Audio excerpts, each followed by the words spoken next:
Uy, pucha, hermano. ¿Con qué adjetivo?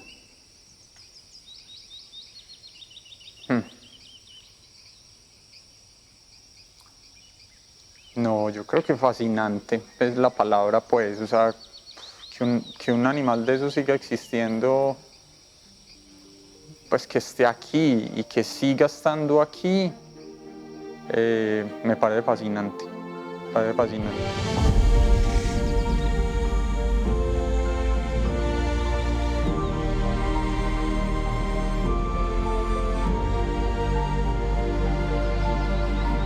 Mi nombre es Sebastián Vélez, soy estudiante de Ecología del último semestre. Cuando comencé esta carrera, lo hice con la intención de entender cómo funcionaba el mundo natural y por qué pasaba lo que pasaba. Sin embargo, un día en clase con el profesor Andrés Arias, estábamos hablando sobre felinos y dijo algo muy curioso que llamó mucho mi atención. Y es que la primera vez que nos dimos cuenta que había felinos en el Valle de Aburrá fue porque encontraron a un tigrillo lanudo atropellado en las vías intermunicipales.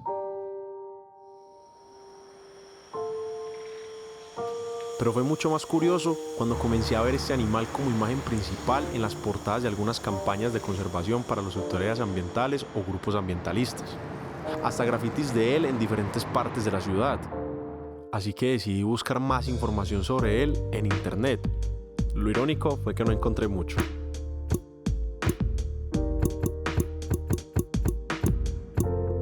Así que fui donde mis profesores de Ecología Urbana, Carlos Delgado y Andrés Arias, que están realizando un estudio sobre el tigrillo lanudo en el campus de la Universidad CES. Básicamente yo creo que desconocemos todo sobre ella, pues, o al menos no ha sido documentado de forma apropiada. El hábitat básicamente es el interior de los bosques, lo hemos encontrado pues en las laderas del Valle de Aburrá, particularmente dentro de los bosques, y cuando hablo de los bosques, es los bosques digamos más maduros que existen en las partes que normalmente son más altas o más empinadas de las regiones, ahí los hemos encontrado. En algunos otros sitios con algunas intervenciones, pero también en espacios de cobertura como boscosa apropiada. Por ahora, alguna de las cosas que se sabe de esta especie es que vive en los bosques de la cordillera de los Andes entre los 0 hasta los 3.200 metros sobre el nivel del mar. También sabemos que se alimenta de pequeños roedores, aves y reptiles. A nivel mundial y en Colombia, esta especie está catalogada como vulnerable por la Unión Internacional para la Conservación de la Naturaleza. Es decir, está a nada de extinguirse. Por último, es un animal nocturno. Por eso, es difícil de ver y de estudiar. En estos días en la universidad hemos estado tratando de instalar algunas cámaras que técnicamente se llaman como cámaras trampa. En el momento hemos instalado creo que hasta 5 cámaras. Básicamente de los hábitos y el comportamiento de la especie no conocemos nada, y yo creo que una de las motivaciones también es tratar de entender esta ecología de la especie. Entonces lo que queremos ver es si el tigrillo aún existe acá. Tenemos como las esperanzas puestas en que aquí en la universidad la especie pudiera estar. Sería pues como muy satisfactorio, pero también una responsabilidad muy grande tener pues, una especie de esas aquí.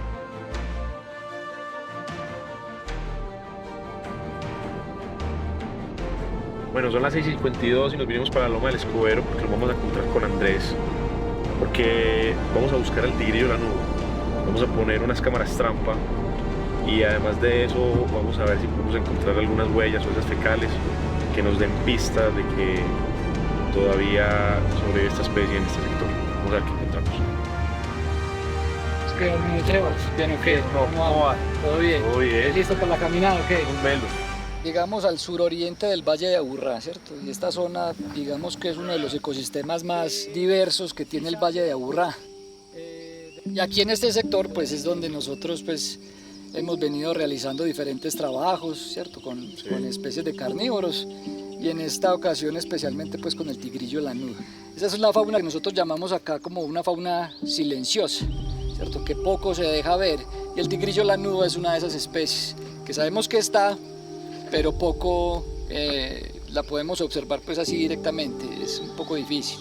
Por ejemplo, actualmente la especie está catalogada como vulnerable a la extinción, según la lista roja de especies amenazadas de la Unión Internacional para la Conservación de la Naturaleza. Y una de esas amenazas es principalmente por la pérdida de hábitat. La ciudad ha ido colonizando ciertos sectores mucho más arriba, ¿cierto? Y principalmente para esta zona del Valle de San Nicolás ya vemos una colonización importante, entonces eso va fragmentando los bosques. Entonces estos bosques ayudan como a ser un poquito como estabilizadores del clima, ¿cierto? A minorar esos efectos.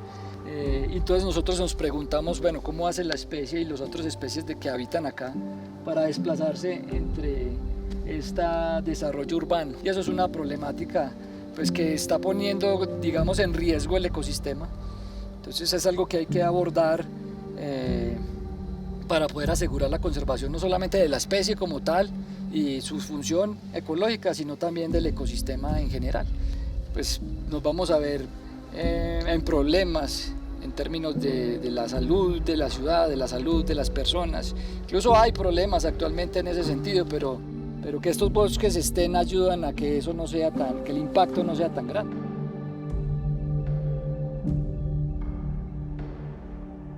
A pesar de que no pudimos encontrar ni huellas ni heces fecales, dejamos instaladas las cámaras en unos puntos que Andrés piensa que son los que tenemos mayor probabilidad de ver el tigrillo. Bueno, ya tocará esperar a la próxima vez que vengamos a revisar.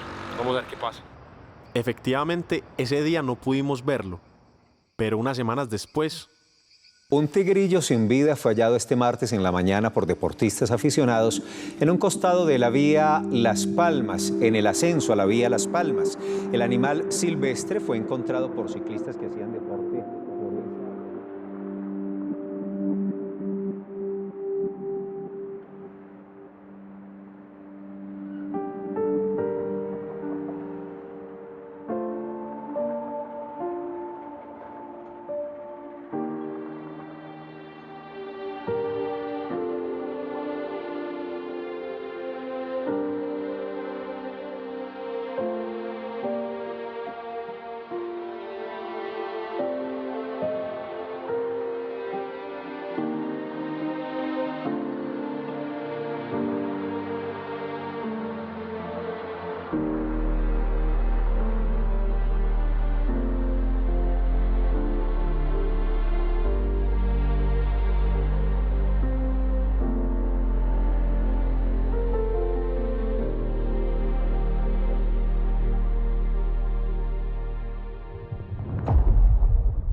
Luis Carlos Velosa es el médico veterinario encargado de recibir a los tigrillos cuando son atropellados. Así que fui a verlo.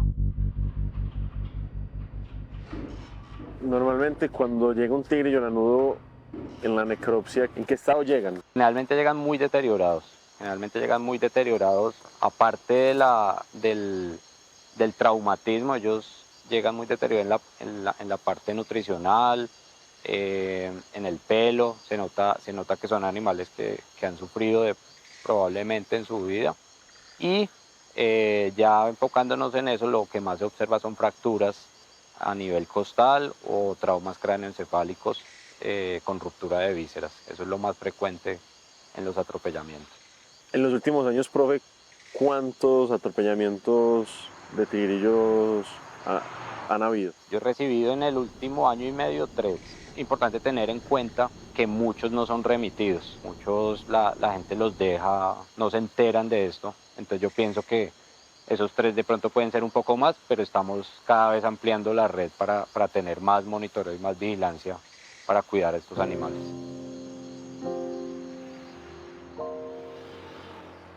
A pesar de todo, le da mucha tristeza hacer esas necropsias y verlos tan mal, fracturados, con traumas. Entonces digamos que es algo, la verdad, muy triste.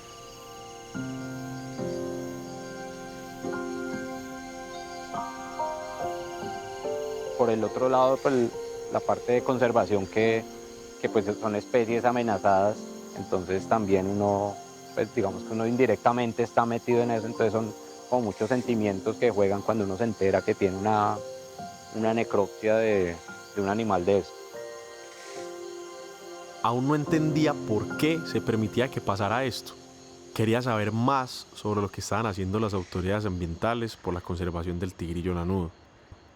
Y busqué entonces a Agustín Gutiérrez, director de Ecosistemas y Biodiversidad de la Secretaría de Medio Ambiente de Envigado. ¿Cuáles son las presiones antrópicas que están poniendo en riesgo la población del tigrillo lanudo hoy en día en el Valle de Aburrá? ¿Cuáles son?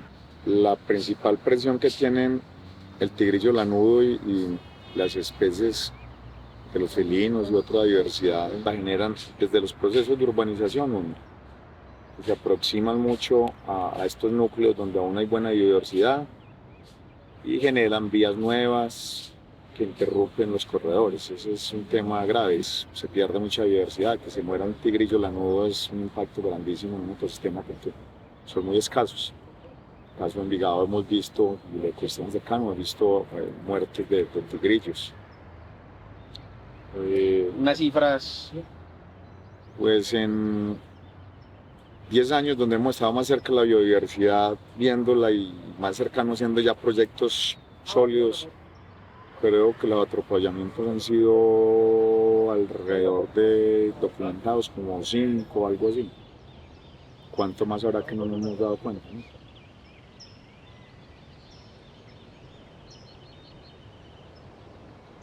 Para la región y para el tigrillo y para todas las especies, pues finalmente, como te digo, que los corredores de biodiversidad lo impulsemos. Entonces es un esfuerzo grande que estamos buscándole maneras de gestionarlo. Hace más de 10 años no sabíamos que estaban esos felinos, que había una biodiversidad muy alta. Entonces éramos un poco más pasivos, era más difícil hacer conservación de impacto.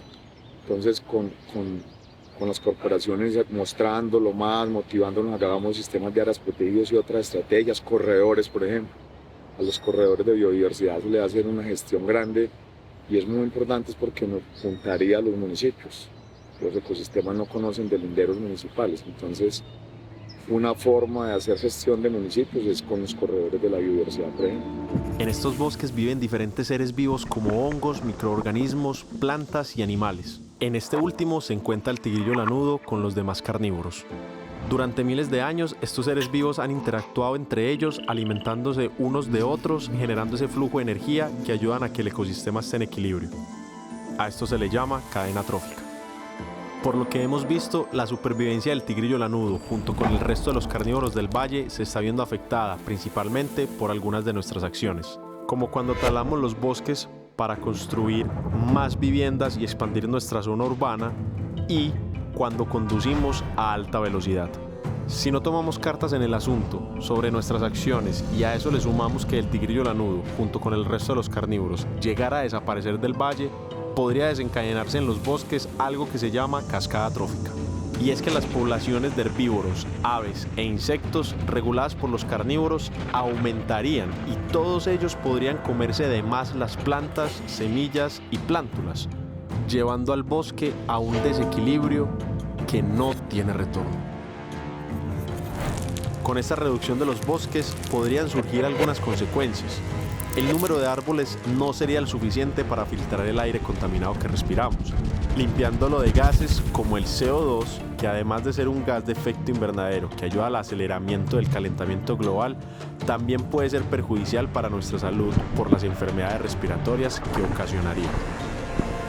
Otra posible consecuencia es que la falta de soporte de la tierra por parte de las raíces de los árboles y el resto de la vegetación podrían hacer del suelo de las empinadas laderas más propenso a la erosión. En otras palabras, podría aumentar los derrumbes afectando nuestras viviendas y carreteras.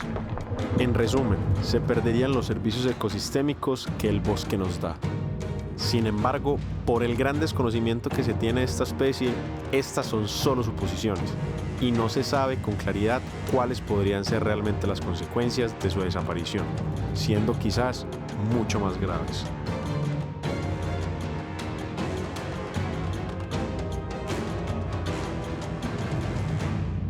Los profes Carlos y Andrés me llamaron y me dijeron que ya habían revisado las cámaras que instalaron, así que regresé a la universidad para ver con qué se habían encontrado. Oíste, profe, entonces, ¿qué pasó con estas cámaras aquí en la U? No, digamos que eso hay que darles tiempo porque aunque sabemos pues que el campus compartimos pues algunas con ciertas especies pues que habitan acá, es darle tiempo a las cámaras y el monitoreo, porque pues eso no es, digamos, de un día para otro que podemos registrar las especies, ¿cierto? Ya sabemos, por ejemplo, que apareció el zorrito, se demoró cierto tiempo en aparecer. Teníamos indicios de la uncilla que apareció ya hace un tiempo más abajo, ¿cierto? Y esperábamos que eventualmente estuviera aquí en esta zona y eventualmente, digamos, vamos a dejar las cámaras monitoreando a ver si en algún momento lo registramos.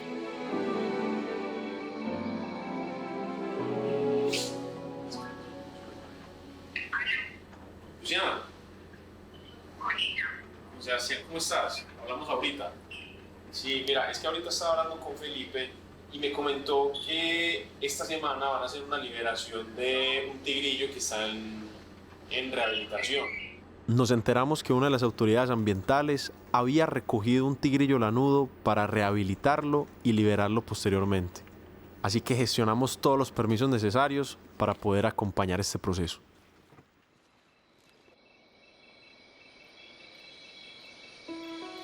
No lo podíamos creer. Después de tanto tiempo de solo verlo en cámaras trampa o atropellado en carretera, íbamos a verlo con vida por primera vez. Pero antes de su liberación, tuvimos que pasar por un momento un poco angustiante.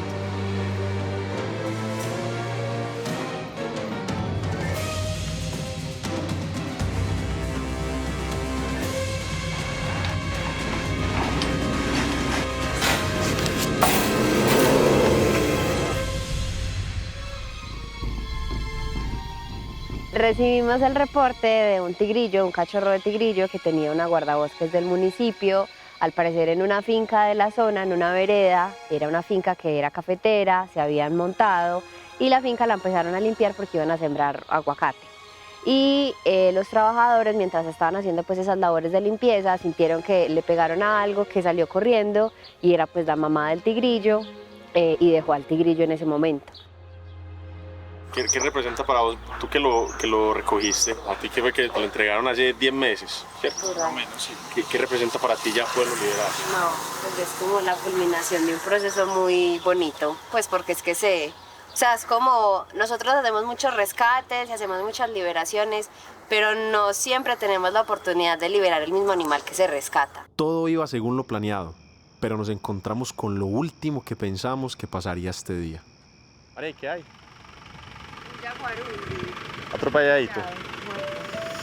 Efectivamente, unos metros antes de llegar donde íbamos a liberar el tigrillo, don Javier, un habitante de la zona, nos informó que había un jaguarundí atropellado en uno de los costados de la carretera. Para mí es difícil de procesar. Precisamente el día en que íbamos a celebrar la vida de un felino, encontramos a otro sin ella.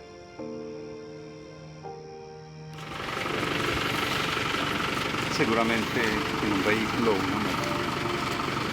moto. Definitivamente el hombre estamos invadiendo el hábitat de estas especies que están en peligro, y esto sí es, no sé.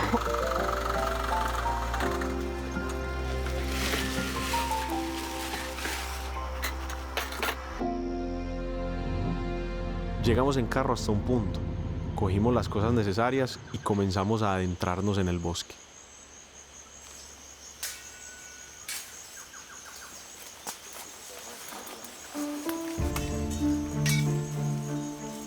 Intentamos llegar a lo más adentro posible para liberarlo en una zona de difícil alcance para la población humana.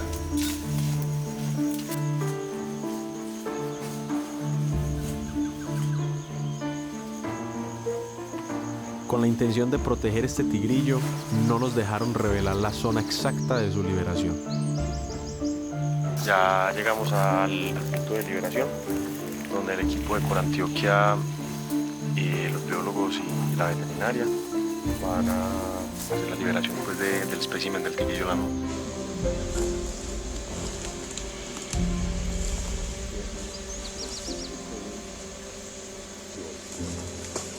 Como dije al principio, estudié ecología para entender cómo funcionaba el mundo natural. Y creo que con lo que vimos es claro. todo está en un perfecto equilibrio y ya conocemos qué puede pasar si no. La balanza la tenemos en nuestras manos.